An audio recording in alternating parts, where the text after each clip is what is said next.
மீனவன் ஒருவன் மன்னருக்காக மீன் கொண்டு வந்தான். அவன் மன்னரிடம், அரிதான இந்த மீனை தாங்கள் வாங்குவதுதான் பொருத்தமாக இருக்கும் என்றான். மன்னரும் மகிழ்ந்து அவனுக்கு 5000 பொற்காசுகள் கொடுத்தார். மகாராணி கொதித்து விட்டார். ஒரு அற்ப மீனுக்கு இவ்வளவு பணமா? அதை திரும்ப வாங்குங்கள் என்றாள். முடிந்த வியாபாரத்தை மாற்றுவது அழகல்ல என்று மன்னர் மறுத்தார்.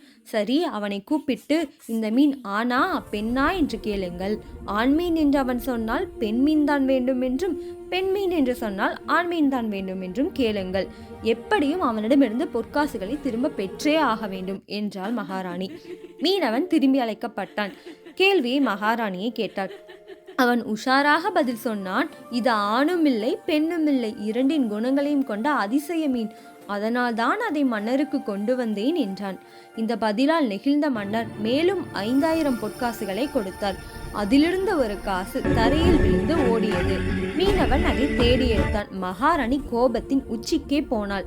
பேராசைக்காரன், கீழே விழுந்த காசை யாராவது வேலைக்காரர்கள் எடுத்து போகட்டும் என்று விடவில்லை பாருங்கள் என்றாள் மன்னரிடம்.